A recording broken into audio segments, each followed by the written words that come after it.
on YouTube, right? That we call informative content, right? Well, it's informative. We're going to teach it to somebody, and it usually consists of something like this video that I'm going to show you right here. I've watched a little bit of this video, but like I just want to stop it and like actually break it down. So we have this video by Dirty Civilian, right? Dirty Civilian is another one of these like millennial gun tubers who then now wants to pick up all this like tactical shit where they go on and they make a video and they usually talk about shit that you can find online or type into fucking ChatGPT and figure out yourself. Where things aren't really questioned, you don't really ask yourself why you're doing things, but it's under this facade that well, we're prepared citizens and this is the way that we're gonna do it and we're gonna so all right, let's just fucking go through the video. So of course we have this catchy fucking intro where it's like, oh my gosh, high speed, dude.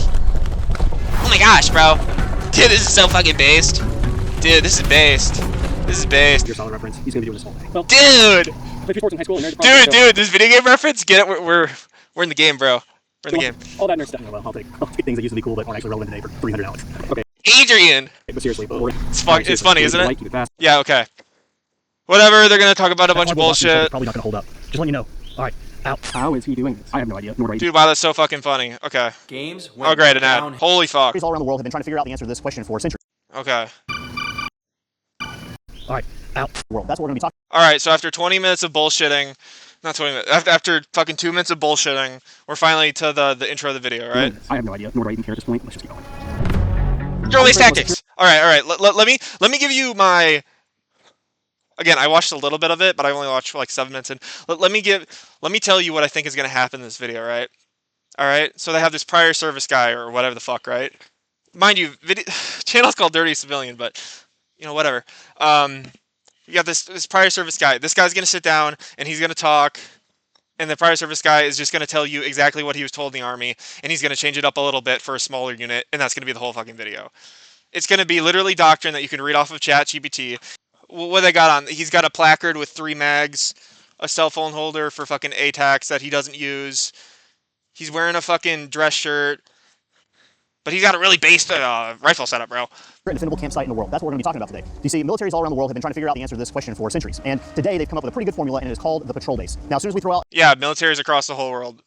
Okay, well, what do you mean militaries across the whole world? Who's actively using these patrol base operations right now? In the current state of things, who's actively using these? Those answers are never answered in these videos.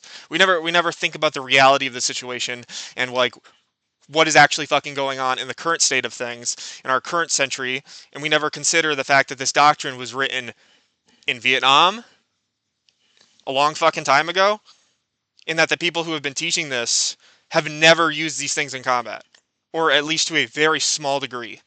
Like maybe in Afghanistan, instead of a patrol base, they set up a circle of their trucks, right? But we're never going to sit down and we're never going to be like, well, actually, there was this one time in history where they all pulled a patrol base and then they operated out of that patrol base and they entered in through the 6 o'clock. And, you know, when they were defending that patrol base, then they were attacked. It's like we're never going over these things. We're just going to talk. Military term or military doctrine, I know we all have nightmares of like walking through a 10-hour long PowerPoint presentation just to communicate something that should be common sense to most people. Or we think of some bone. So instead of a 10-hour PowerPoint, we're going to have an hour-long fucking video talking about something that you could read off of ChatGPT in 10 fucking minutes. Draw field manual. So today we're not going to go through all of the like little intricacies, but what we are going to do is explain it in the most guerrilla, unconventional style imaginable. Yeah, really. Yeah, okay. That's going to happen. AKA, we're going to talk about it in a smaller unit sense. As if you didn't have a huge element or a huge group of baddies backing you, but instead just a couple of buddies, prepared citizens, prepared civilians, to have your back in the field. That's what we're getting. Also, I'm a hater. I want to apologize, but like honestly, I'm just tired of this shit. And like just read the comments. Let's go through the comments. Let's go through the comments real quick. What are these comments really going to be about? Dan Crenshaw, haha, get it, Metal Gear Solid reference.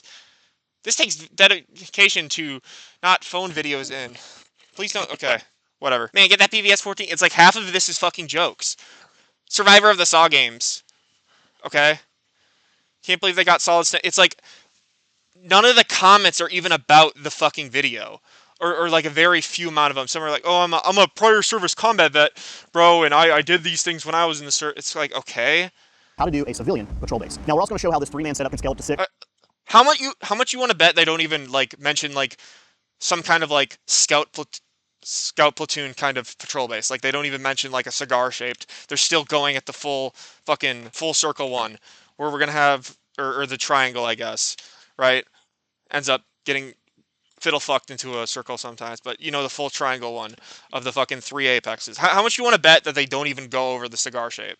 and also how it scales up to 30 I hope they prove me wrong. or 50. But the person probably best able to talk about this stuff is our buddy Jonathan, who has spent many They do this with every fucking video, and I'm going to be pausing it a lot this video, but it's like, oh yeah, well, Dirty Civilian, this is our channel, and then they just bring somebody else in to talk about it.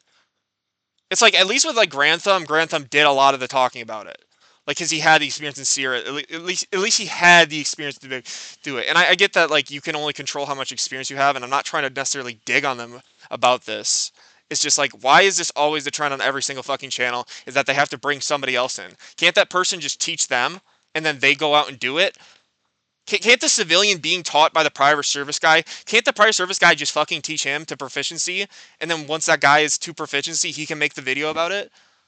Why do we always have to have like some fucking infantry dude, special forces dude, fucking another guy like that always have to sit down and have to fucking teach everybody instead of the guy fucking filming the video talking about, oh, this is educational content? Why can't he just figure it the fuck out, and why can't he make the video? times setting up PBs in weird areas of the world, and so let's just kick it over to him for the actual hardcore definition. But what is a patrol base? All a patrol base is a position. Okay, well, what is a patrol base? How much? What is a fucking patrol base? A patrol base is a position that you hold for 24 hours in a combat zone, pretty much. Not in friendly lines usually, and it's very low on logistics. And you're gonna have to be pulling security, and you're gonna be pretty much living out of it, living out of your rucks in it. And it's very fucking primal. You're not digging in, you know. And that's why I shit on this new age PB doctrine that has been coming out, like why people are still fucking training this, because obviously these kind of fucking things are destroyed by drones. You don't see people doing these. You don't see people doing PBs anymore because anybody with air superiority is going to find you, and anybody who can afford a $400 Alibaba drone is going to fly in and fucking kill one of you.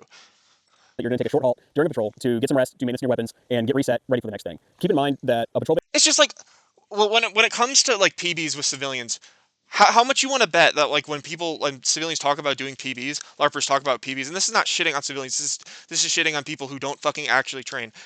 How much you want to bet that their idea of a patrol base, not even necessarily in this video, is literally just having a campfire and then having like different apexes around the campfire? That's not fucking a patrol base, and that's not training.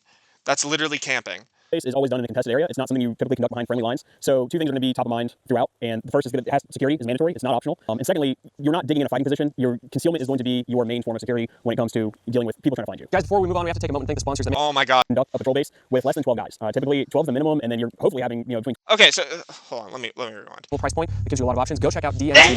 Links for all these companies are in the and by military standards, you typically would not even try to conduct a patrol base with less than 12 guys. Typically 12 is the minimum, and then you're hopefully having between 20 and 50. Oh my god. All right. So we just admitted that the doctrine is written for a large size element from 12 to 50. I've had one of these like company sized patrol bases before, and they're the dumbest fucking thing in the world. You have like 50 plus people laying in a big circle in a fucking field. Because you can't do these like giant ones in the jungle or like in the fucking forest like this. Like it's unrealistic to do that.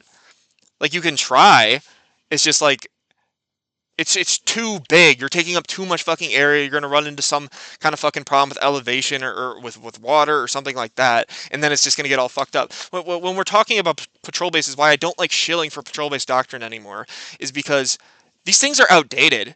And 12 to 50, dude, honestly, like 50 is such a clusterfuck. But in a civilian context, we know that it's extremely rare to have that many people available. So what we're going to talk about today is how we achieve those same objectives, apply those same principles, but apply it to a group of 3 to 4 guys, something a little bit more realistic for the prepared civilian. Again, doctrinally in the military, there is a long list of priorities of work that need to occur inside of a patrol base. Some of those, especially when you're scaling down to just a couple of guys, some of those are should do's and maybe could do's, and then there's a couple of must do's, things that you absolutely cannot sacrifice on. Those being security, water, and maintenance. So let's start off with security. Okay, why do we? The thing is that like also with these videos is why do we have to break these subsections down so fucking and talk with so many words to explain such a simple fucking concept? What do you mean security? Okay, security. We're going to be watching a certain area so we don't get attacked from that fucking area, right? Okay, cool. What else? We're gonna have to take shifts, so one guy can be off the line and he can eat or do maintenance. Okay, cool. Sleep, important, same thing, pull a guy off the line. But like, why do we have to have a whole subsection of this video? Why does this video have to be an hour long to talk about like the surface level shit that we're already talking about? Being that we are trying to mimic the military doctrinal system, which has been, again, proven and proven over time, we are going to want to maintain all 360 degrees of security. This means human eyeballs as well as fighting equipment oriented all around us in order to view and observe everything at all times. Now, this actually can be done with 3 dudes, but it's going to be fairly difficult. Now, traditionally, How are you saying? Okay, this can actually be done with. You can actually have 360 security with 3 dudes. No, you fucking can't. No, you literally cannot. What are you talking about? How the fuck are you supposed to pull 360 security for an extended period of time with 3 dudes? That is literally going to be the only thing they're doing, and that's going to completely defeat the purpose of having a fucking patrol base. Just make it a fucking ORP at that point. Or just a normal short halt. Like, no, you can't have a fucking patrol base with 3 guys. Because then if one of the 3 guys gets off the fucking line to go do something, okay, well his entire sector is now offline. And now you can try to do a thing of like, okay, we have 2 guys and they're both facing outwards. But that doesn't fucking work. Let's be real, that's not gonna work. Especially in the woods. Like, when everything is like right here in front of you. when this is done, regardless how many guys you have, a triangle formation is a very strong defensive formation. And yes, that can be done with 3 dudes. The downside is... Are you going to mention the concept of apexes in this video and why apexes are important and how you're typically supposed to place your most casualty producing weapon and or like on the civilian side like your thermal or something like that, your LSW? Everyone Sorry, is actually going to be I shouldn't have cut him off, but like if that's not mentioned, I'm going to be kind of responsible for 120 degrees of viewing space. And if you have, let's see, for 5 eyeballs, because it's your last one, it's going to be even harder. Okay, now you have 3 guys, but the orientation of the tools, again, at a doctrinal level, is very selective. You're replacing machine guns and grenadiers and designated marksmen and radiomen in certain locations in order to provide that security. But boiling it back down to just 3 civilians, how is this being done? Well, okay, so he mentioned the specialty roles thing, but not mentioning the fact that we don't have that specialty roles thing. Okay. You're probably going to have to be selective as to where the specific tools are being placed. Let's just say notionally over in this direction, we have our water, and we're really concerned about other people coming down to get more water. There's a road over here. Well, we're then going to be selective as to where the tools are being placed in orientation of our concern of threat level. So you're not just landing people wherever they want to go as they fall in. You're choosing the specific tools. Whoa, you're choosing... I mean, that's a good point. That's a good point. If there's a road, you're going to have to place more people watching the road, right? But or more, maybe not more people, but a more heavily presence on your mass casualty producing weapons. Maybe taking, you know, a saw that would rather be on a side that is facing a swamp and put it on the side that's facing the fucking road, right? Specific tools to land in a defensive location. Think about it like a big tower defense game where a bunch of dudes are coming in, they're trying to take the tower, and you're placing the sticky cannon, the machine gun, the grenade launcher in those locations. Now, if someone has to step offline in order to get some sleep, to eat, or to change out the battery in their night vision, you're not just pulling that person and their equipment. Sorry, I forgot what I was going to say.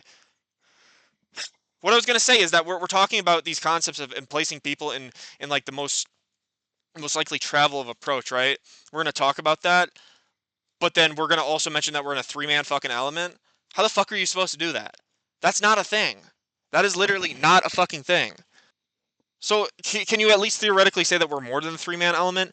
Because the shit that you're talking about in this video, you cannot fucking do as a 3-man element. Period. Offline, you may be leaving the thermal and the full auto or force reset system at that location while someone else is sleeping. You're going to have to get selfless with the tools that you have in order to actually maintain security. But this also brings up another point, which is sleep. All right, so sleep and rest. Oh my god. It's just the same shit as going off the line. You have to have somebody pulling security in that area, which is exactly why a 3-man element doesn't fucking work. So this is something that is very crucial when you're in the field. I'm probably the last person that should be talking about this, considering my typical sleep habits. But without it, even a day or 2 without it, you're going to start to run into serious problems. You're going to start making poor decisions. You're going to feel awful. I mean, you may even start hallucinating. Like, you may be trying to sleep at night. Nah, bro, you just need to literally never fucking sleep and hallucinate and feel like shit all the time. That's a good way. And yeah, I'm joking. And just all of a sudden, Psycho Mantis just coalesces out of the ether of the air, and you have to plug in a second controller in order to fight him without all the controls being backwards. I really don't get some of these millennial references. I'm sorry. I'm just too zoomer. I don't know what the fuck that was. Oh my god! It's another Metal Gear Solid reference. I don't think it's good stuff. Ah! What? So how do you maintain security and get sleep at the same time with only 3 guys? Well, it's very difficult. You don't. You die. How do you do this thing that you can't do? You don't do it because you die, which is why you wouldn't be in a 3-man element in the middle of the fucking woods. Stupid as fuck. Look at the position of these 2 guys. You really think that this guy right here? You really think that this guy right here is gonna see somebody right here? Like, can we just be real for a second? Can we just be totally real? You think this guy, if somebody snuck up from his right side, you think this guy, after pulling security for hours on end, is gonna notice somebody coming up through there or to his left? This is just way too big of a sector for one dude to be taking up. I get that we're trying to work around not having real logistics. I get that we're trying to work around being civilians, but that's just not gonna happen, dude. probably looking at 2-hour sleep windows for each guy before you swap out. And that's mainly because, especially at night, if you're trying to stay awake and alert for 2 hours at a time, You're not going to do that. that's about kind of when you hit your max in terms of peak effectiveness. After that, you start drifting, you start getting bored, you're You tell me that you're going to do this for like days on end and not slack off pulling security at night through nods? Let's just be real for a second. Oh man, I'm hyper aware. You're on 2 hours of sleep. You're starving. You're drenched. You feel like shit all the time. Let's be honest. All right. Let's be realistic. A lot of pulling security is not actually fucking pulling security. And you can keep yourself awake, but that doesn't even mean you're alert. your standards kind of start to lower, right? So we always want to have fresh eyes. So if I'm wearing night vision and I'm on a 2-hour security rotation in the middle of the night and I'm only do with nods, when it's time to swap out, I'm actually going to be giving my nods to the next guy and then going and getting some shut eye. But hold on. What? So you're gonna step out on a movement. You're gonna set up a patrol base in a combat zone, right? Because that's what we're talking about. We're beyond friendly lines, and not everybody's gonna have fucking night vision. But we're gonna be out there for more than 24 hours. That's not smart. Your hat, because we're not doing it, or your eye patch if you're Jonathan and you lost your eye doing something stupid. Because just one guy pulling security at night is not enough. You still need to have two. And instead of each guy having 120 degrees field of view coverage, you're going to be looking at two guys covering 180. It's not. That's so fucking stupid. You're not gonna do that. Ideal, but it is very doable. And just by no, it's not. It's literally not. It's literally not. Well, it's doable. It's not though. Have you ever done it? Have you done it for an extended period of time? In a normal patrol base with normal infantry soldiers, most people at night are not really scanning their sectors. And their sectors are not 180 fucking degrees, dude. Now throw you guys in there. And that's not to shit on civilians, that's just being completely honest. Like 180 degrees of security to pull at night on 2 hours of sleep. Wet, tired, hungry. It's just so. This is my problem, man. They don't do these things. They don't go out and do these things for extended periods of time. They don't do them more than like maybe 3 times ever. And then they come down here and they make a fucking video about it. And it's like, how am I supposed to listen to this? Military standards, one guy would never be expected to cover 180 degrees of coverage for the because it's stupid. Whole team. Now, that being said, there are things that as a 3-man group we can do to kind of make this job easier for us. Let's say there's only 2 of us on pulling security. We each have 180 degrees to cover. Well, that's still a hard task. So that's where early warning systems and early warning detectors come. Oh my fucking gosh, bro. Are we really going to talk about like tripwires and all this shit? Because, okay, so we have the logistics. So we don't have the logistics to have more than a 3-man element, but we're going to have the logistics to set up all these warning systems beforehand, right? Dude, get the fuck out of here. What? No. Like, we're trying to be flexible, but we have to rely on these specific systems. Otherwise, we're literally going to get killed in the middle of the night. Into play. We've done a whole video on this that you guys can check out. There's a lot of things that you can make in the field or prepare ahead of time and bring in to kind of oh my block gosh, off some certain bro. areas. Cope. So that you don't have to visually be aware of them all the time. That you can hear things. You can pull brush in an area around. Dude, it's just. Yeah, and you until you're drifting off to sleep. Let's say you literally have a 2-man element pulling 180 degrees, and they have all these fucking traps set up, right? And one dude falls asleep on the other side, and his tripwire is tripped or whatever the fuck, and he's still asleep because again he's running off 2 hours of sleep. He's beat to shit, and he doesn't wake up. Okay, you're all dead. You gotta take in consideration human error. What you're trying to cover in order to funnel guys into a certain pathway, because especially oh my gosh, at night as people are moving, if you're worried about someone coming up on you, people are going to naturally take the path of least resistance. I'm not saying that passive least resistant isn't a thing, but it sounds like you're relying on it, which is not smart. People are not always going to take the path of least resistance, especially expert fucking soldiers. So you can kind of funnel them into zones that you have good eyes on. You can also use tripwires and alarms like sound detection stuff, and we've laid all that out in that video, so you should definitely check that out. Dude, oh my gosh. It's like we have to have this specific niche logistical thing in order to carry out our operation, but we're also flexible guerrilla partisan civilian warfighters. Guerrilla. It's like, what are you talking about? Get creative with how you lock down zones and try and move people in certain areas to maximize. So essentially, if you don't have tripwires, you are all going to fucking die. The effectiveness of just 2 guys having to cover an entire area. Now, setting up early detection systems is going to take time. And when you're working with limited manpower, you need to know that every little thing that you do like that comes at the cost of something else. It comes at the cost of setting up a really good water filtration site. Or comes at also, who the fuck is pulling security? So you... So you're still doing this 3-man thing. You're still doing a 2-man element, pulling security. So this one dude has to walk around the entire fucking thing and set up tripwires in a combat zone, right? What if he gets schwacked? Okay, so now you're a 3-man element. You just lost what, like 35% of your fighting force? You're gonna die. Like that 3-to-1 odds thing, if you've ever heard of that, that's absolutely real. So now you're two dudes fighting off whatever fucking enemy you just provoked. So now you're super fucked. The cost of digging out a slit trench, to take care of. Oh my fucking gosh, I'm so tired of hearing about slit trenches, bruh. When civilians talk about slit trenches, I'm just like, bruh, I've never seen a fucking slit trench. Is it a hypothetical thing that can happen? Yeah, it is. Would it happen in this kind of scenario that he's talking about? Sure. But I just think it's silly that so many people talk about it because nobody fucking does it in reality. Yourself at night, which is really hard if you only have one eye. Got your ass. So consider these things when you're thinking about how much time it's going to have to take to set this stuff up. Maybe you're not waiting until the sun is going down to establish a PB. Maybe you're doing it in the middle of the afternoon, or even late morning for that matter. And then finally agreeing upon a rendezvous point. So if we have to pack up camp in the middle of the night, super fast, super hasty, You're not gonna pack it up. You're getting fucking shot at. You're not gonna pack it up. You're gonna fucking run out of there. all kind of know where. This whole blow up plan that people talk about patrol-based operations. If you're getting fucking shelled, do you really think you're gonna take the time to? Oh, I gotta untie my poncho and shove it in my. No, dude. You're gonna maybe throw your boots on if you don't have your boots on, and grab your rifle and fucking run.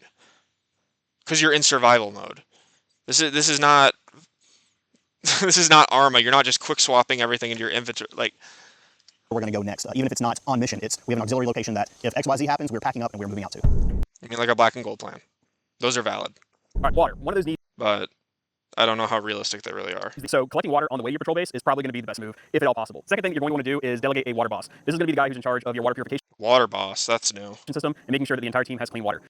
There's a reason for designating someone to do this as opposed to having everyone do their own water. If everyone's cleaning their own water in their own method, there's a much higher likelihood that someone's going to fail at cleaning water and someone's going to get sick. And with just 3 guys, I mean, that's valid. Like, it depends. It's TC dependent, whatever. But, like, yeah, you should probably, if you're going to do a water resupply, and it really matters on the infill. It's just like, yeah, I'd probably say that on the infill you should do your water resupply if you can. That's probably a good idea, in my opinion. But I don't know how likely that is. Like, what is your infill even looking like?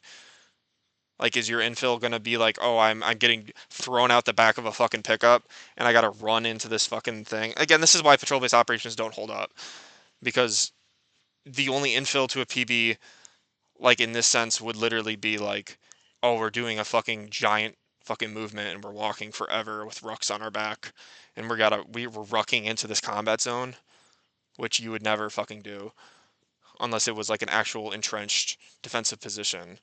It just doesn't. This shit just doesn't hold up by modern standards, and I'm not trying to get too conventional with it. It's just like, what is what's gonna happen when you make your patrol base, dude? Like, oh well, we have cover overhead, and that'll keep us safe from the drones. It's just like, it only takes one fucking squad of dudes with a thermal scanning through the night to like see you guys and pop you guys, or a drone. Again, what CivDiv said, any place worth fighting for is constantly being surveilled by drones, including thermal drones. There's just no infill at this point, usually, that I've seen in Ukraine. All right, I know Ukraine is not everything, right? It's conventional war.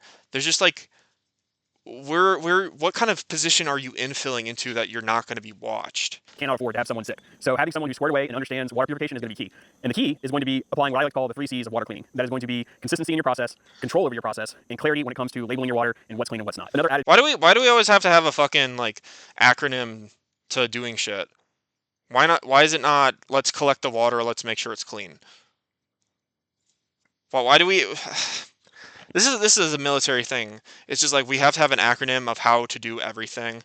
It's like some things are just very obvious, like purifying water. Like, you collect the water and you purify it and you distribute it to people. Why do we need a fucking term for that? Like, is this really something that needs to be said? That's the thing with a lot of these videos. Is this really something that needs to be said? Or are we just saying words to make ourselves sound smarter? Are we just throwing around buzzwords and acronyms to make us seem like we're professionals or we know something? Benefit of having a water boss, on top of having the consistency in the process, is that it's both more efficient with time and efficient with equipment. So instead of everyone having to carry like a multi-bag system with them, you can have a guy on your 3-man team who has that, and that leaves up room for other guys to carry other things. Also, when it comes back to security, It's valid. if you have everybody trying to clean water, they're wasting time where they could be sleeping or pulling security, cleaning water. So just having one guy do it for everybody is by far the safest and most efficient method. It's valid. So while this video isn't a full breakdown on a complete water purification system, I think there are some highlight points that we need to hit. Efficiency is going to be key, as well as safety. And this is one of those areas that if you can avoid using primitive methods to clean your water. My fucking gosh. Efficiency is actually a good thing. And not being efficient is actually a bad thing. And you should actually do things the right way and not the wrong way. Do we need to say this? Do we really need to say this? Or can we say, let's use the best form of water purification that we have at the moment? Holy fuck. Having a consistent and clear process, but having efficient processes. And tools like this allow you to do that. So this can scale from my 3-man team all the way up to a 30-man team doing multiple jerry cans with the same tool. And yes, does it cost some money? Of course. But you're paying for efficiency, which is going to mean more time sleeping in the field. And it's going to mean resting assured that you're not poisoning your team. Tools like this are going to help keep you and your guys safe. And if you happen to maybe wash your face with dirty water and a strange bacteria gets in your eye, eats it from the inside out, maybe that won't happen to you. As we see, keep up. Maintenance. All right, how is this maintenance section going to go? You should have one guy off the line while he cleans his weapon. And maybe, and what else? What else are we maintaining other than our weapon? I'm actually curious. What else are we maintaining other than our weapon? Again, why do we have to have a whole fucking subsection where we're saying a bunch of words about this shit? I'm curious. On the water while you talk about maintenance. All right, guys. So equipment maintenance for civilians. You have to remember that we do not have a multi-billion-dollar government system ready to replace our night vision or our bullet when something goes down. So making sure that you take time to touch all of your equipment and care for it is crucially important. If this is life. Also, why isn't anybody touching on the fact that once you get to your patrol base, you're supposed to, I don't know, do your fucking lace report, and part of that is the equipment and making sure we have everything. Why has nobody mentioned that yet? Saving equipment that is sustaining you and keeping you alive, you can't let it fail. You have to take care of it. Now, this is not the time and place to take your bullet carrier group all the way apart and lose your campaign. There's actually a term for this. The term is field stripping your rifle. This is not a good moment to look at your buddy's helmet and ear pro and realize, the way that he's got his ears mounted look a lot more comfortable. In the middle of the night, while everyone else is playing security, I'm going to take a little bit of time. And I'm going to completely take my helmet apart, lose screws. It's actually good that he said that, because a lot of fucking retards are actually doing that. Actually just obsessing over gear instead of like actually doing their jobs. All that kind of stuff. This is just simple maintenance. Things like, maybe I did shoot a couple of rounds and I'm going to reorient my mags to make sure that I'm topped off in the best way possible. I'm going to pull my bolts out, wipe it down quickly, throw some lube back on there, make sure that everything's tight, the suppressor's where I want it, batteries go back in my radio nods, and I'm good to go. Now, going back to the point that we're already limited on manpower and everyone is eager to get some sleep and some food, you're probably going to only be given 2 hours in order to maintain your equipment, eat. Okay, you're not spending 2 hours maintaining your fucking equipment. That's first off thing. Like, what he's going over does not take 2 fucking hours. Okay, we got to make sure our weapon works. We got to make sure our batteries work. I don't know. Maybe like we got to make sure our boots are not totally soaked and we're gonna get trench foot. Like we're gonna swap out our insoles. What do you mean this takes 2 hours? And then get some sleep. So how fast and efficient you can do this, also probably in the dark, is 100% on you. If you're only getting 30 minutes of sleep because you used a lot of time to eat and clean your stuff. My problem with like the whole in the dark thing, especially with like patrol-based operations, is like night fighting is already like so extremely fucking complicated, and then it comes to like, oh, we're in a patrol base.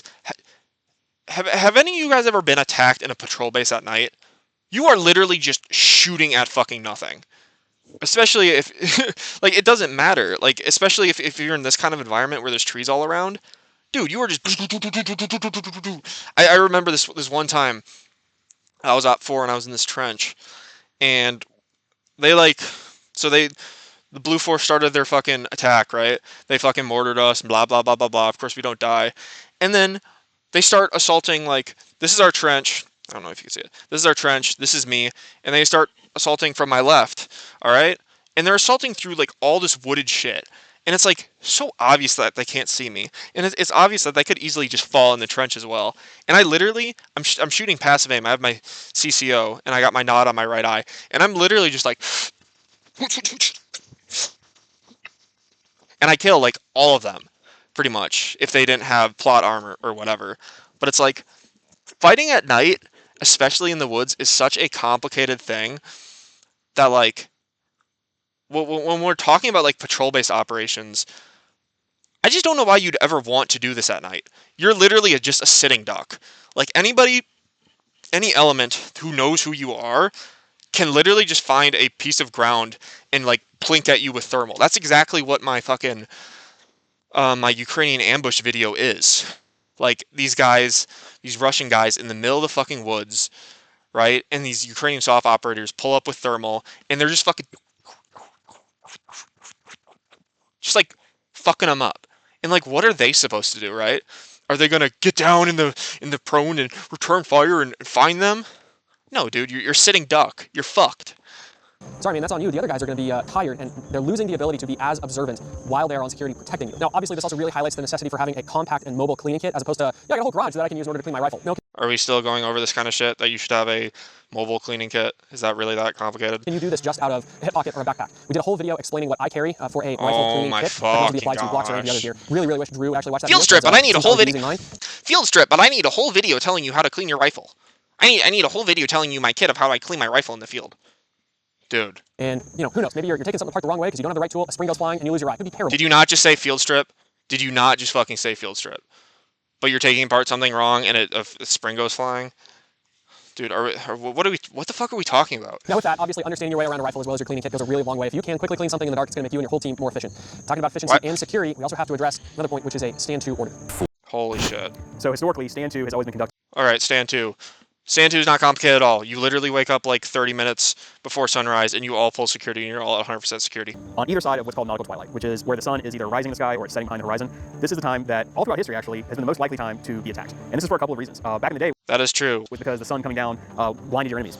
And actually the same thing occurs today, whether you're talking about night vision or you're talking about thermals. That shift in lighting and that shift in thermal temperature degrades the effectiveness of these kinds of tools. So at those times, everyone goes on 100% security, and much like what we'll talk about when we come into the patrol base, doing a stop, look, listen, and smell, it is a time that the entire You didn't even fucking talk about that. Or if you did, they cut it out of the video. patrol base is alert and is observing the surroundings. Because most likely you're probably going to leave your patrol base soon, so getting a good security check on your area with a stand 2 is always a good call. Now, if this sounds miserable, it's because it is miserable. Doing a patrol base operations with just 3 guys. Yeah, which is why you don't fucking do it. Yeah, we're miserable. We have 3 guys. We're in the middle of the fucking woods. There are people around us. They have thermal. They have drones.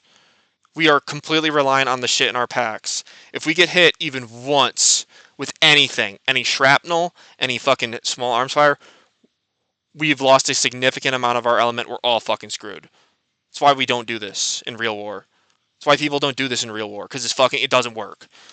It's just not biologically sustainable. After a certain amount of time, the lack of sleep, getting 2 hours of sleep at a time at best, you're simply going to Nah, bro, you just gotta embrace the suck always. crash out after just a couple of days. So what's crazy is how much things change when you go from 3 guys to 6 guys when it comes to our priorities like security, water, and maintenance. All right, so we talked about maintenance, we talked about water with 6 men. Let's talk about sleep. So we had to come inside of the whiteboard for this because when you get up to 6 people, this is going to go across a lot of different factors. But organization and leadership are going to start becoming I'm actually interested in this part of the video. Let's see what he says. a really key factor.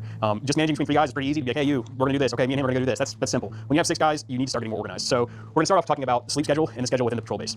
So let's say in this hypothetical situation, we're going to start with collecting water at 7. Let's say in this example, 7 o'clock in the evening. So by 7:30, we're in our patrol base and we are starting to work on our dirty water. In the meantime, when we take a look at our patrol base over here, as far as security goes with organization, with 6 men, all you're gaining on security with having more men is a constant 360-degree security with your guys at each corner of the patrol base, whether that's a triangle or another shape, and it's allowing your other 3 guys in the middle to do other admin tasks, right? So one of those is going to be water.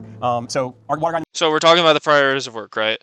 So once you've established security in the patrol base, people are going to start kicking on their priorities of work. But it's like, so we have a priorities of work. How much shit do we have to do as a 6-man element? I'm going to let him talk. Sorry, I should probably shut the fuck up about this part. Middle, he starts at about 7:30. That's going to take some time. So while he's doing that, we can split the group into a couple different ways. You can either split up in groups of 2, like 3 teams of 2, or just 2 teams of 3. However you best want to work it. But allowing the time for each group to eat and maintain their equipment. And we're talking 30 minutes here. This goes into another point, actually, as we're talking about the water still being purified, is that when you're packing out for a patrol, if you're packing meals that require clean water, like a mountain house meal, in order to prepare the meal, you may not have time to do that, or the water may not be clean in time for you to do that. So just think back to how you're packing, MRE, something that's completely self-contained. That's valid to tell these guys. A lot of these guys don't think about that. That's valid. We have a 30-minute time slot for each team to eat and do their equipment. And then once that's completed, our water, it should be purified by about 9. So everyone can top off on water, and then it's time to get into a guard rotation. With a 6-man guard rotation, you can do it basically there's 2 ways you can do it. Where you can have guys get multiple small blocks of sleep, or you can try to get a large block of sleep each. So let's say if we split into teams of 3 guys on security on the outside, and you get 3 guys sleeping on the inside, we can do a rotation where they each get 4 consecutive hours of sleep, which is definitely going to be advantageous when it comes to actually getting good rest. 2 2-hour blocks of sleep, or an hour and a half here, and 3 hours. Still though, like, we're having one guy at the fucking apex. Like, I get that it's important that guys get sleep, but it's like, so instead of us having, like, I don't know, maybe he's right, but it's still like, I still don't trust only having one fucking person at the apex. And I think, like, people try to, like, cut corners and say it's just civilian, it's just guerrilla, and it's just like, you're gonna die. Like you make yourself a significantly higher risk of being a casualty when you do this kind of shit. Guys, pulling security is boring as fuck. It is boring as fuck. I've spent so much time in the military pulling security, looking at nothing, knowing nothing is ever going to show up. People get so fucking lazy when it comes to it. So I don't know if I really agree with this, but this does seem like kind of more the meat potatoes of the video, which I can appreciate. But again, why didn't the dirty civilian guys themselves do the shit, learn the shit, and then sit down and make a video about it? Like, why did they have to bring some other guy in to do it? I thought we're supposed to be preaching learning things. But the most important thing is that you organize your schedule so it's fair, so everyone is taken care of, and then the schedule is communicated to the entire team. I just want to reiterate this point that strong leadership is essential when you get into a group this size. The good idea fairy, the decisions by committee, those end up being completely disorganized. You end up getting very little. Nah, bro, we got to be like one shepherd, and we got to treat some fucking old head who doesn't know what the fuck he's doing, but he's attended multiple events to be the leader here, and we gotta just do a bunch of bullshit.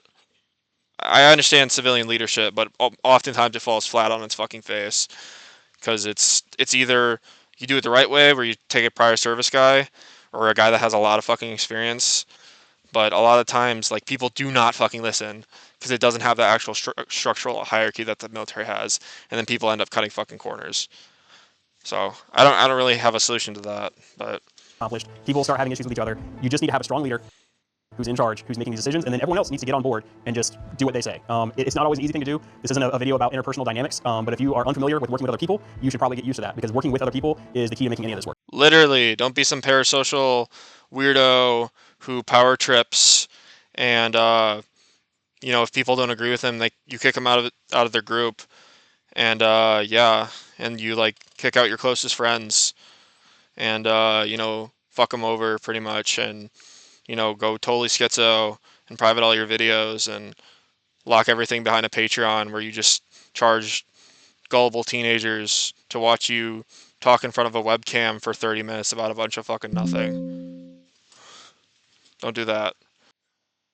Yes, King. Amazing. I want to talk about hot swapping. And what is hot swapping? Essentially what it is since you have your 3 guys out here on security and you have 3 guys in the middle, instead of setting up 6 different sleep setups with 6 different ponchos and 6 different mats all over the place, if you just set up 3 and then you swap out of those sleeping positions, this minimizes the amount, a couple of things. It minimizes your footprint in the patrol base, the amount of stuff that you have to clean up. It can speed up the time that you're able to pack and leave if you need to leave in a hurry. That's actually valid. I've never heard of that. That's actually a really cool concept. Again, that that requires one person at each apex, and I guess I've slept in other people's positions at apexes. But like at the same time, so is he saying that we have sleeping positions at the apexes, and then the guys in the middle don't have sleeping bags? Is that what he's saying?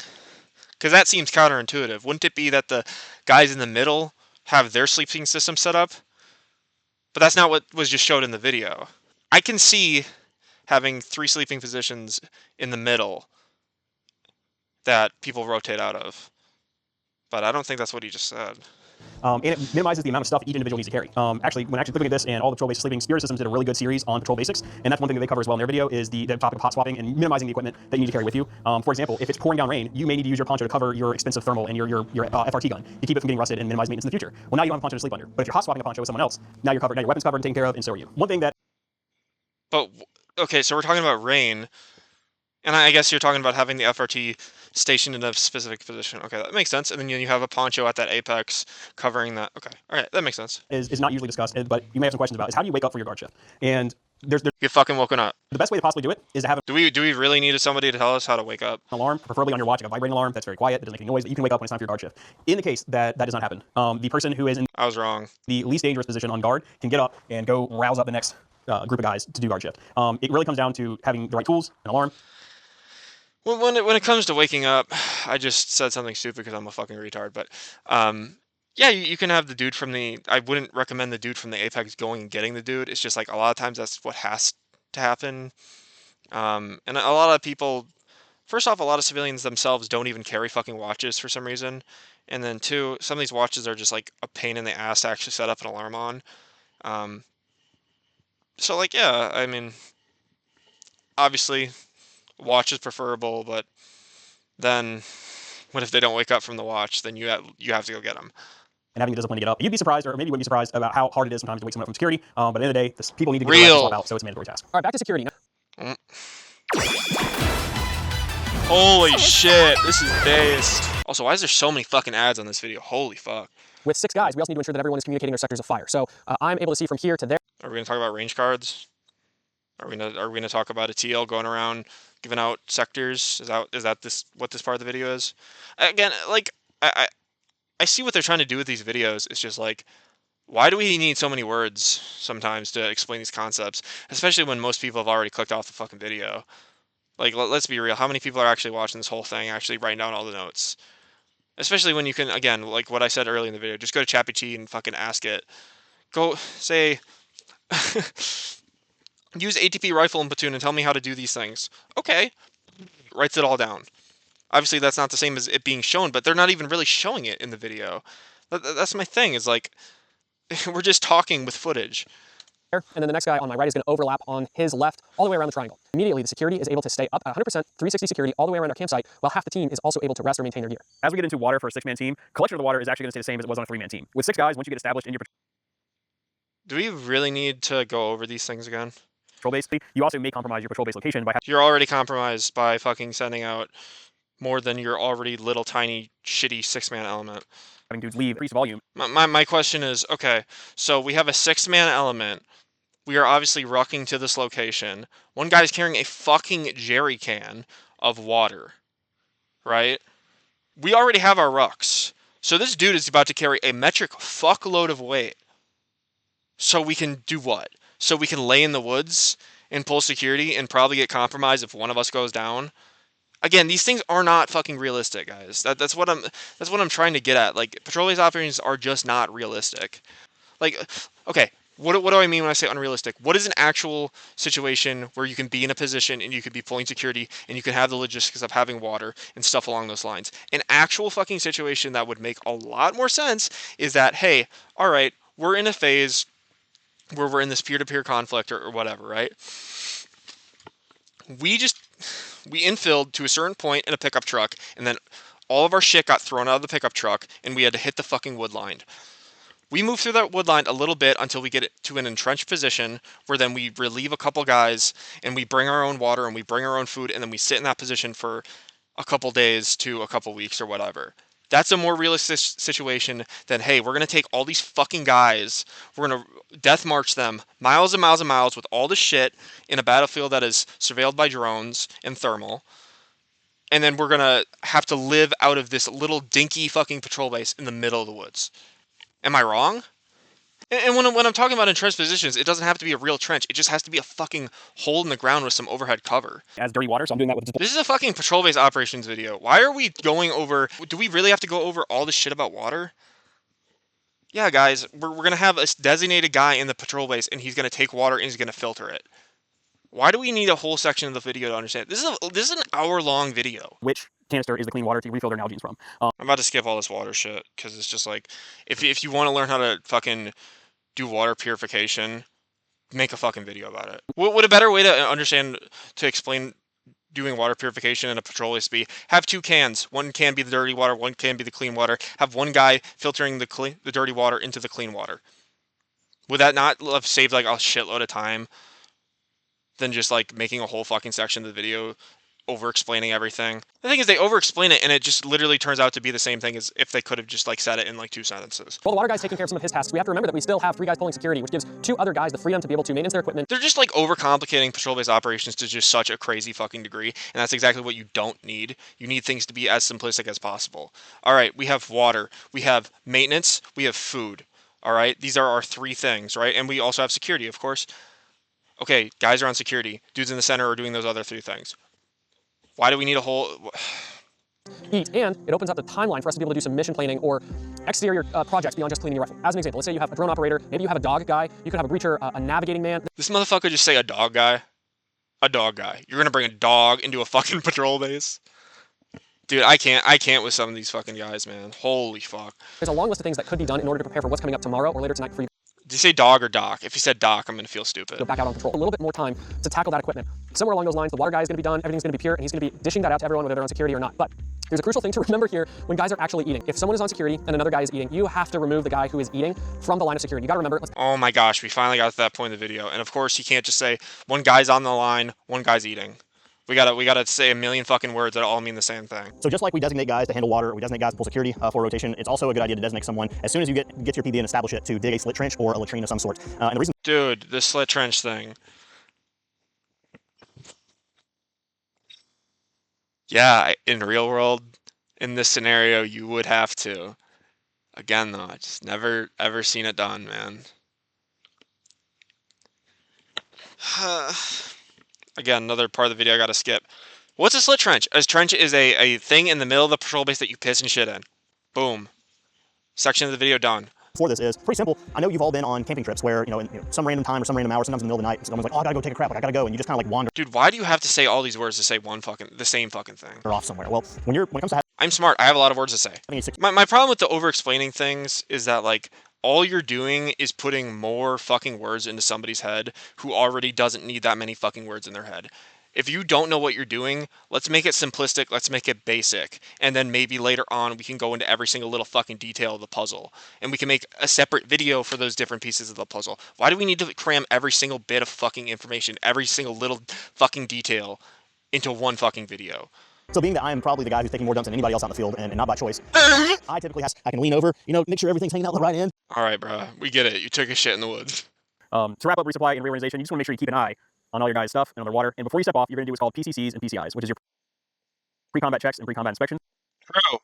We talked about this briefly in our acronyms video, but essentially all it is you're getting hands and an eye on all of your guys' equipment before they step off. So physically touching their magazines. Once you leave a patrol base, you really don't ever want to go back to that same location. So making sure everything is set before you step off is a crucial step to making sure that you exit your patrol base cleanly with all your stuff and leaving no trace that you were there in the first place. We are back in the shop to talk a little bit more about the doctrinal way that the Army does a patrol base with a full platoon size element. Now, Dude, holy fuck.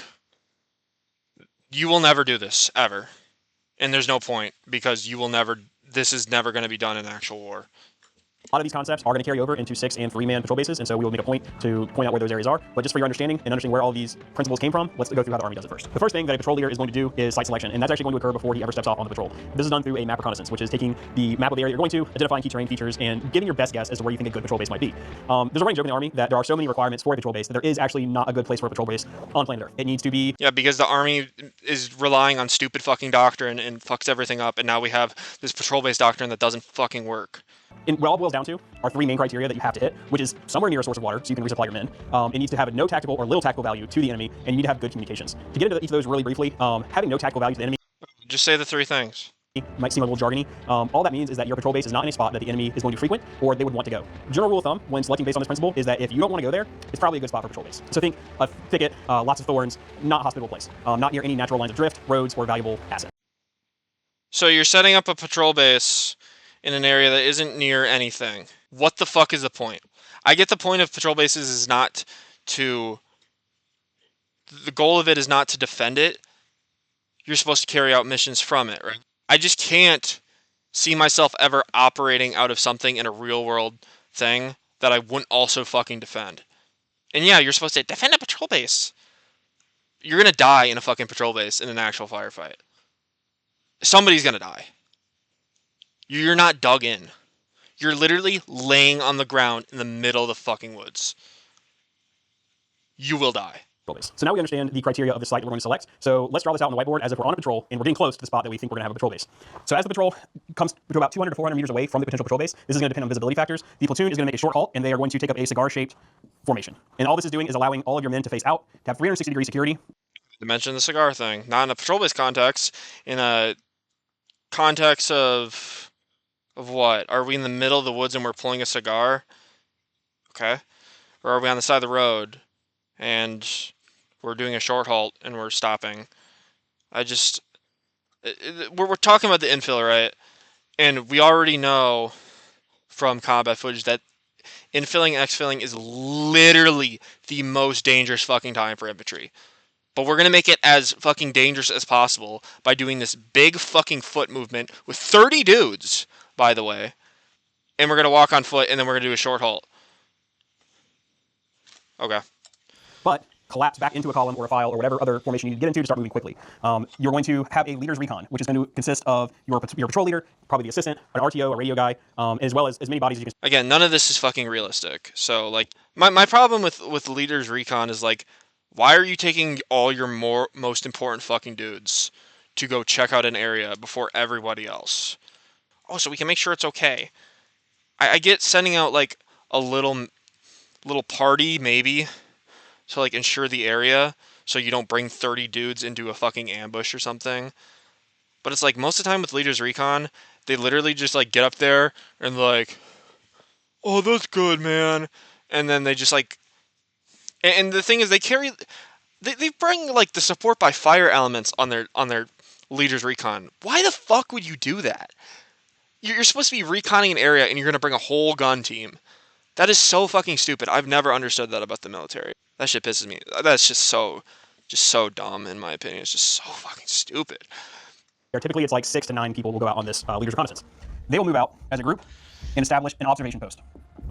The purpose of the observation post is to provide rear security for the leader's reconnaissance and also to observe and report on the area that they're in. It's basically like a fallback point for the leader's recon and a waypoint for when the rest of the patrol moves up later.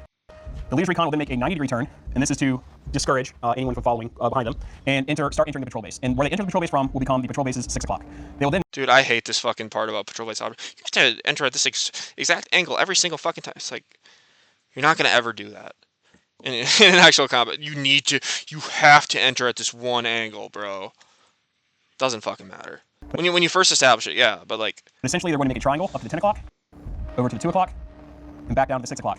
Making sure the entire time that they're just checking out the patrol base's viability, right? As the patrol leaders are making this leader's reconnaissance of the patrol base, they're keeping their eye out for 5 key factors. That's going to be observation in fields of fire, cover and concealment, obstacles, key terrain features, and avenues of approach. Those are the criteria that they're looking for. If all those are checked off and they're getting a good radio check, then this is a good patrol base. As they're moving around, they're leaving people at each corner to maintain security of the patrol base so that we can move into the next phase, which is occupying the patrol base. But I do want to touch on how this changes for 3-man and 6-man. There is another way to occupy the patrol base, and it's actually commonly used in the military. As opposed to doing this entire formation, the entire formation will occupy and force, is what's called. And this is what's done in the military context when you're very short on time, and you don't have time to set up an OP and do a leader's recon and get a radio check. The entire patrol just moves into the patrol base. And that's the method we're going to use with 3 to 6 guys. So once you've established where you think you want your patrol base, essentially, if you have 3 guys, you can all get on a line together and move up into the patrol base together. Oh fucking god, moving online.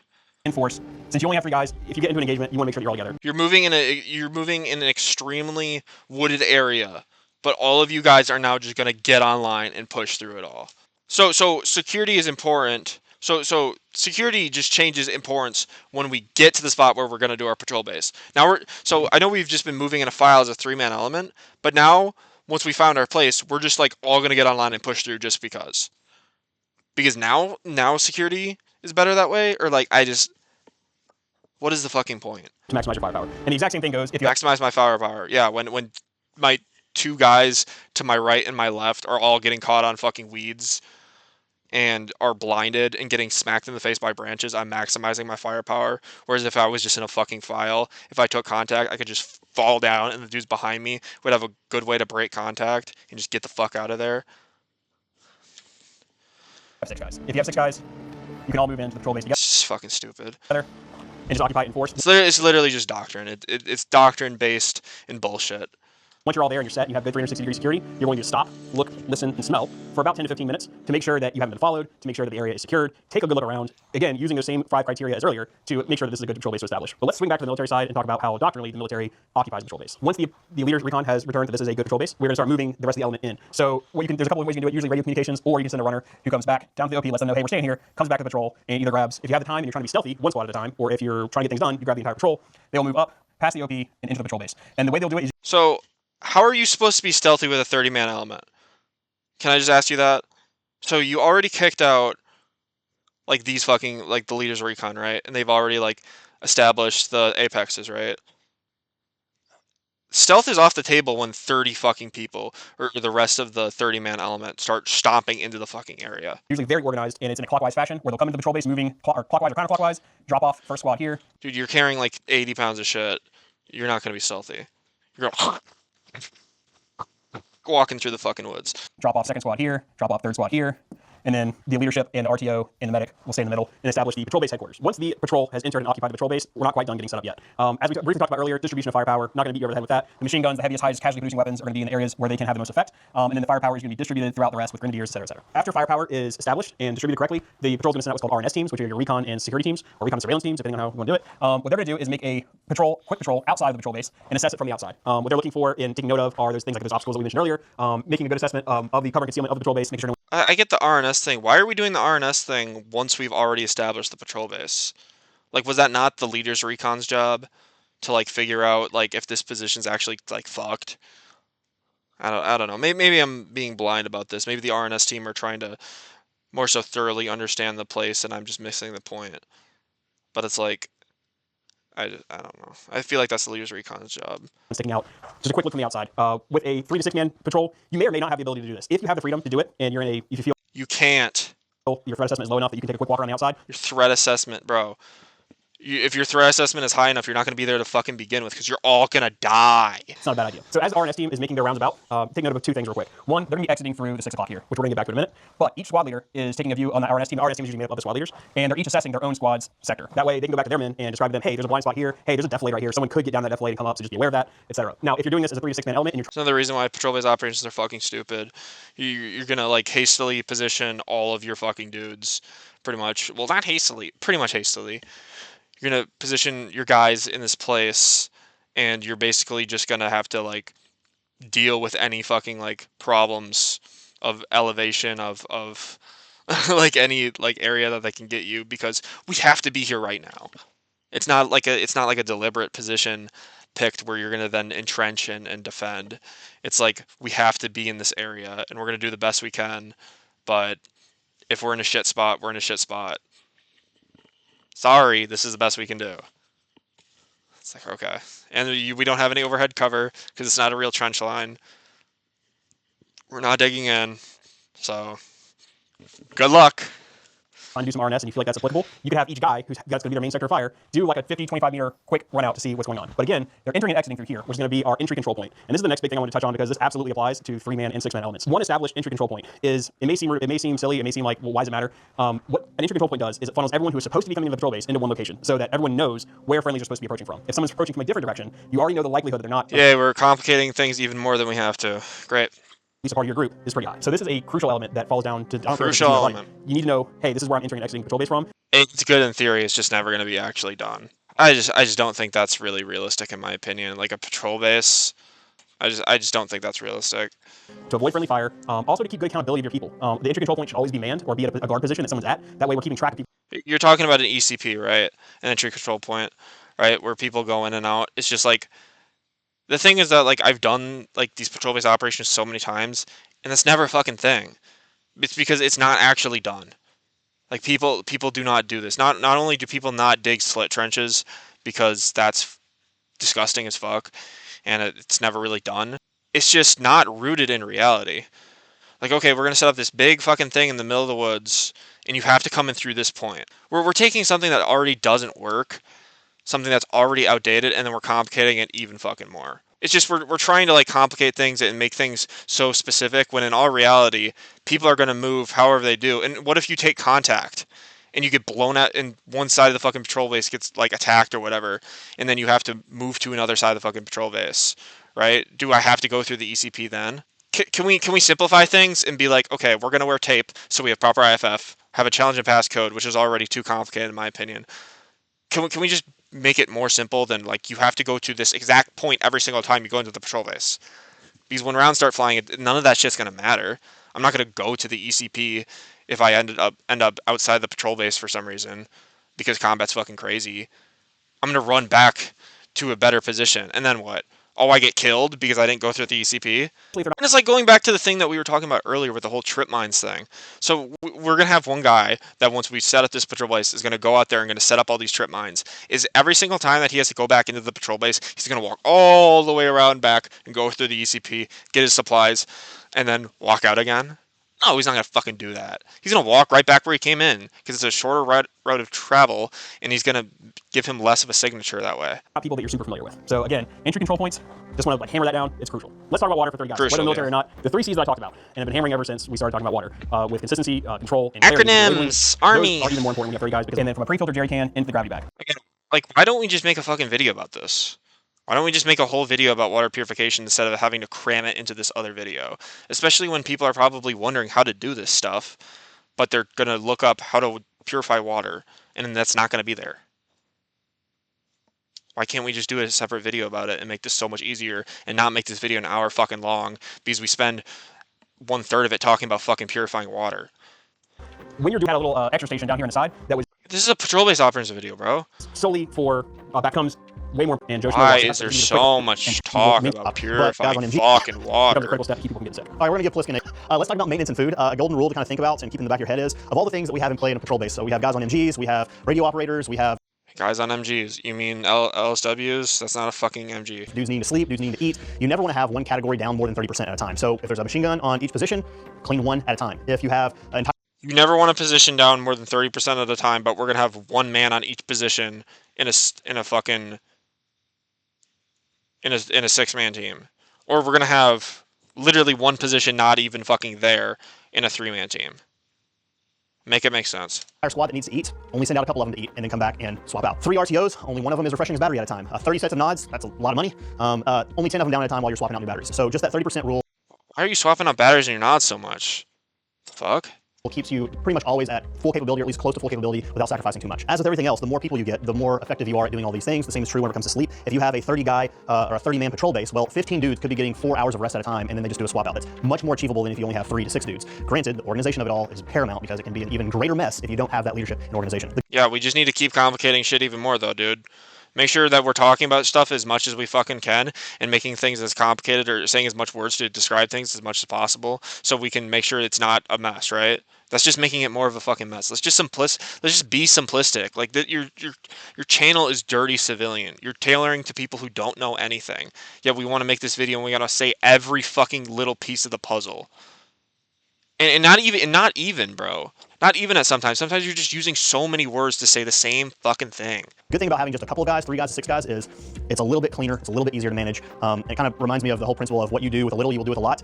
If you are an unorganized group of 3 dudes, and if you're just blowing past. You mean like most fucking LARPers who want to just fucking make a campfire and fucking like, there's a patrol base. And they're fucking, and they're in poncho.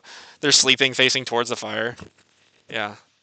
You could even get away with 20 sleeping at a time and 10 pulling security. You can get away with a lot more, provided you have that organization and everyone's on the same page. He provides the pro of having more people to having more downtime, right? Or maybe that's not necessarily what he's saying, but he's saying that more people, splits up the tasks a little more. But more people literally just makes you more of a fucking target, thus defeating the fucking point of having a patrol base.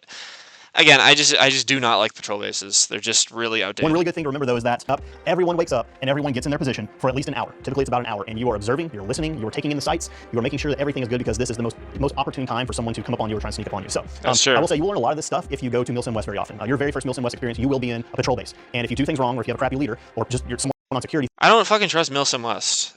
People are always talking about Milsim West like it isn't like still just majority like fat retards with fucking airsoft guns doing an FSB LARP. Oh, there's some good sides that. Why not just like attend an actual fucking like training event with like actual people who give a fuck? I'm not really big into One Shepherd anymore because their latest videos are kind of like fuddy. But why not just attend an actual like event? Like why not just attend a GSG event? Or again, I guess you could still do One Shepherd. They still go over the stuff at One Shepherd. It's just like, why are we talking about Milsim West like Milsim West is like... People need to stop gassing up Milsim West. At the end of the day, it's still just a game. If it was me, I think Milsim West provides the advantage of that, like, you're actually going to get hit. But, like, I don't know. It just seems silly. in the neck. So you always remember it, and you're never going to do it again. So just, if you want practice doing this kind of stuff, go to a Milsim West, and you can experience... Oh my fucking gosh, bro. It's fucking air shit. The exit strategy is the same for 30 guys as it was for 3. You have a clear rendezvous point established. Everyone is on the same page. All the squad leaders know it, and all their men know where they are going to next. And you will leave out of your ECP. To take it back to the scouting days, leave no trace. Right? As an individual in this grand plan, or maybe it's just a small group of dudes, you are. Dude, I don't have the fucking photo anymore, but dude, my buddy went to this FTX, right?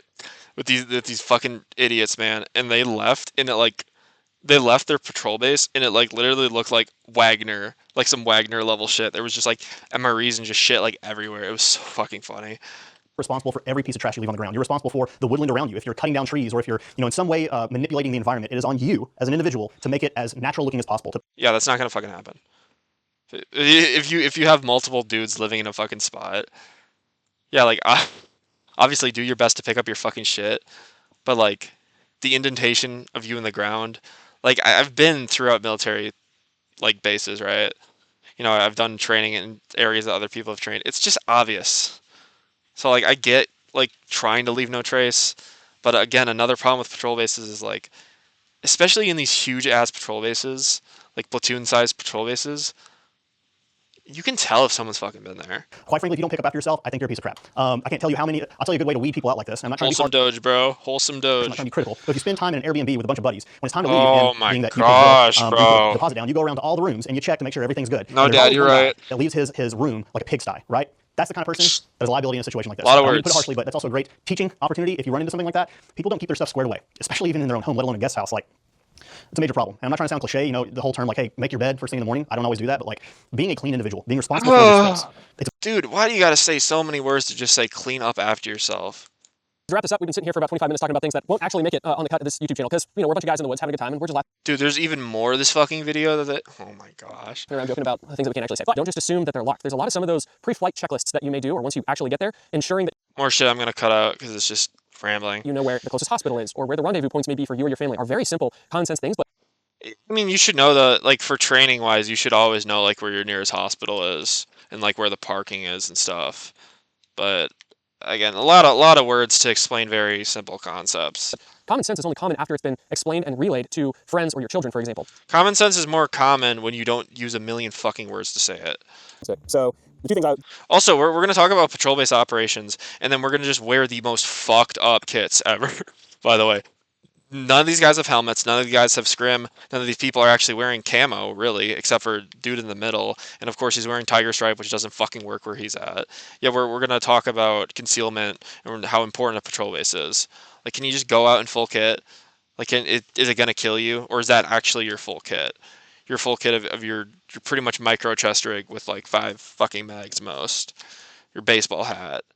I don't even think the dude on the right is even wearing fucking like a kit, really. Or if he is, it's just so micro. It's just oh my fucking. We're gonna talk about all these woodsy stuff, and then we're not even gonna fucking dress like it. I want to make sure to I gotta read it. watching people on YouTube talk about it, getting out there yourself, and even if it's just you and Dude, literally, that's the whole fucking point of this entire video, is that these guys right here, these guys who run this fucking channel, should have literally went out and did this, and learned it, and ingrained it in themselves, and then sat down and actually made the video, and not relied on you to make the video. That's the whole fucking point, in my opinion. go shoot competitions. It's another great place to find people. Oh find my people who are fucking like-minded, gosh, open that those are the conversation, worst just, people. if you watch the entirety of this video, obviously there's a lot in here that you're probably thinking to yourself, well, I'm never going to use that. And you're probably right. Yeah, real. That being said, I don't think that you should have to join a standing military in order to learn this stuff. Help. And by learning it yourself, you give yourself a little bit of extra security, a little bit of extra. Yeah, did you fucking learn it yourself? Or did you take somebody else with a lot more information from you and relay it? And now you're going to keep on making videos acting like you know things. Of American independence alive by knowing it, analyzing it, and passing it on. It is a... Brad! Now that the video's over, I just want to give like my final thoughts of it and the whole thing. And it's basically what I've been saying this whole fucking time. Patrol base operations are outdated and they don't fucking work. To be completely real with you. And everything they talked about in the video does have some merit to it in different situations and in different things that you're doing. But I personally don't believe there's really much you can do at this point in our hellscape that we live in that is really going to be useful when it comes to patrol base operations and this LRRP shit. All right, they went over a lot of things, and some things do have some merit to them, as I just said. I'm repeating myself. But it's like, These people, my main complaint with the video, and my main complaint with Dirty Civilian and these bigger guys, these bigger gun tubers as well, is that again, none of these guys except for the dude in the middle have real experience even doing this. And the dude who has real experience doing this probably has very limited amount of time doing this as a civilian.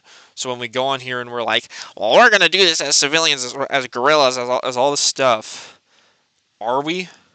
Are we really? Or are we just taking doctrine that's already been written and slightly modifying it? What's the situation that we're doing this in? I already pressed on it earlier in this video. What situation are you doing this in? That you're taking multiple dudes with rucks, with no armor, by the way, with no armor, because you're not going to ruck with armor and like a fuckload of shit in your ruck. That's ridiculous. What situation are we bringing all these fucking dudes on a movement? We're going to, during our infill, we're going to stop. We're going to kick out a leader's recon. Our most important guys are going to leave. They're going to scout out an area. Mind you, we're in a combat zone right now. They're going to scout out an area. They're going to bring everybody else in, and we're just going to sit here in this spot and look and try to see something and defend it. And something else he didn't even mention in the video is the actual purpose of the fucking patrol base. The purpose of the patrol base. Oh my gosh, my hair. The purpose of the patrol base is literally to operate out of, for the most part. It's literally so you can conduct missions out of it and then come back to it later. But that was not mentioned at all. So, was I taught wrong? Or what? All in all, I get what they try to do. I'm not trying to like say that they're bad people or that their information is useless. I'm just saying that like these big gun tuber types, and that's the main reason I made this video. These main gun tubers say a whole lot of nothing a lot of the time, or they say something and they use so many fucking words and buzzwords in order to say it. When in all reality, did we really need that? Did you really need to talk for 5 minutes about a fucking slit trench? Do we really need an entire 1/3 of the video talking about fucking water purification when our entire purpose is to be teaching civilians, people who have never done this before? Was that really necessary? Or would it have been a lot better if you cut this down into a 30-minute video where you talked more loosely about things? And again, the question of why we're doing this never is brought up. Oh, we're just going to do this. Why? Why are we going to do this? Why would I do this? Why would I put my life at risk like this? Is there not a better alternative to this? Is there? I think there is. I think there's a more realistic alternative where if we take contact, guys are not going to die as quickly or at all. I think there's an alternative of actually digging in. And again, why are we setting up a patrol base? Why is there a position set up to begin with? Is a position set up not to be set up to be defended? At the very least? Just some questions you gotta ask yourself. What's the real hypothetical here? Why are we in the middle of the fucking woods? Anyways, I'm exhausted from this video. And honestly, I don't know really how much I said is gonna click with anybody. All I know is that I've done patrol base operations a lot, and a lot of it is just laying there, staring at nothing, and wondering, if this was an actual conflict, if this was a conflict where people actually had assets. Again, I said it in that one video, even sheriff's departments have thermal drones. Would I not just die laying here? Would I not just get artillery called on me in a conventional conflict? And in a guerrilla conflict, would I not just have an Alibaba FPV drone hit me? Is that not what would happen? Would I not get encircled by other elements because I'm laying in the woods in the middle of fucking nowhere?